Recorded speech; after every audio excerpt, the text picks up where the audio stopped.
The session is on master your mind for success, for joy and peace. Now, how can we do it? During these unprecedented times of stress, uncertainties, you can see everywhere around us now with social distancing, which is so contrary to human nature because we seek love and connection. Then how can we manage that? That is very abnormal for us. Cooped up in a small place and being with so many, maybe family members. And today, you're going to walk away with proven techniques to become more optimistic, which is extremely important, to develop resilience. What does that mean? That means the ability to bounce back from setbacks, the ability to handle challenges and stress in a very effective way. And especially during these times of turbulence, when we are caught in the thunderstorm of feelings, problems, challenges, how can you maintain or attain the peace of mind? To me, that is the most precious commodity. So let's get started. Now, first of all, I want to share with you the common problems that we are facing. When we are facing challenges, it's really easy to, in a way, give up mentally. In fact, humans are really good at learning to become helpless, to feel helpless, saying, this is too tough, okay, and I don't think I can cope with it, and I don't know how to deal with it. Trust me, I've been through those dark moments in hard times before with the business, with relationships, all kinds of challenges, but that is what we do as human beings. However, be very careful about this landmine of learned helplessness. That means if you're not careful, you learn to feel helpless when you can do something about it. When you feel helpless, that means this is beyond my control. I can't do anything about it. It really clouds your thinking and you can't control what's happening to you. You can only reacting. You can only get into the reactive mode. You can't respond with calm, confidence, and clarity. So be careful about that. And one more thing is, how can we develop a hopeful, optimistic attitude?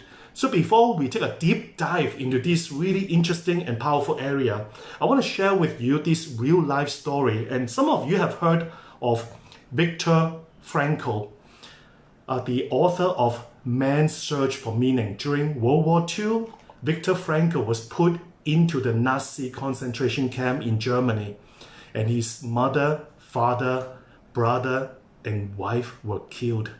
And he was really put in prison for 3 torturous years. And at the end of World War II, he was released, and so he was interviewed extensively how he could still maintain hopes during those really horrible times. And he shared, and subsequently he wrote the book Man's Search for Meaning, and I strongly recommend you read that book. Okay, and he searched for meaning when he was in the prison, and he offered 3 pearls of wisdom, and I believe these will serve you well. Number 1, how can we cope with the most difficult challenges? The first and the most important is to realize that there is meaning in your life. So perhaps the question is not, what is the meaning of my life? Rather, you ask yourself, how can you make your life more meaningful? I think that's a very powerful question to ask. How can you make your life, how can I make my life more meaningful? There is meaning in your life. Your family members depend on you. Your friends look up to you. Okay, so very important.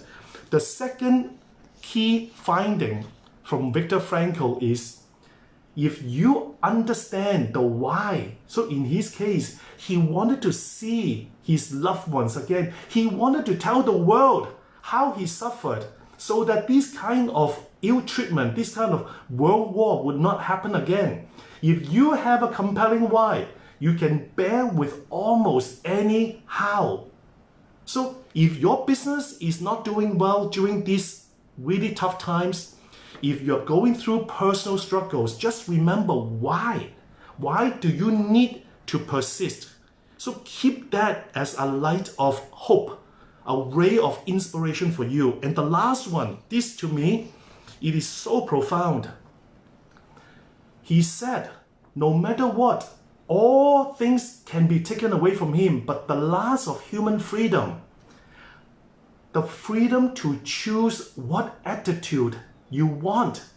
Right here, the attitude that you can choose to deal with the circumstances. Indeed, you are free to choose. You have a choice. So today, let's get into it. Choose a hopeful attitude, an optimistic attitude. Although things are tough, although things are not going away, it is okay. So how do we do it? The first technique, this is a technique which is proven and in the mind-body science studied at the Harvard Business School, and I love research, and this technique is so simple. You will love it. But I want you to try it out. It's called the what? Get excited technique. Now let me explain. This is so interesting when I studied the research. Every time when you think of something that really bothers you and maybe even gets on your nerves, so I want you to keep thinking about it. Maybe you're worried about your business, or maybe you don't know how to sell something or how you can speak in front of the public, or even dealing with relationship problems, okay? So you need to think of all these problems, all these issues, to the extent that you feel the butterflies in your stomach, okay? So, oh my gosh, I feel nervous, I feel anxious, and at that very moment, I want to say, I am excited. Yeah, it sounds crazy, right? But I want you to just say it. You say, I am excited. Get excited. I am excited. Get excited. Go ahead, say it with me. I am excited. Get excited. Because from the Harvard Business School, this mind-body science concludes that when you do that, at least you open yourself up to the possibility that you can get excited about solving that problem or overcoming that obstacle, rather than being stuck in that hole of depression or self-pitying, saying, oh, I can't do anything about it. So please just try it out. You say, I am excited, get excited, because there's something good that can come out of this. I can learn a lesson from this. So that is how the technique works. Pretty cool, right? Now let me share with you several quick ideas and again more practical tips for you to build resilience. So please take down all these, okay? And so first of all, to build physical resilience, sun, go out, let the sun touch your skin for 5 minutes. And that is really wonderful. It's almost like absorbing the solar energy, building your immune system, helping your body produce the vitamin D. Next, water is a must, because when we are anxious, when we are stressed, take water right away. It lowers the cortisol level. Now, how can you build emotional resistance? Yeah, I like to be silly because we can't take life too seriously, okay? So do it with me. You hug yourself. That's right.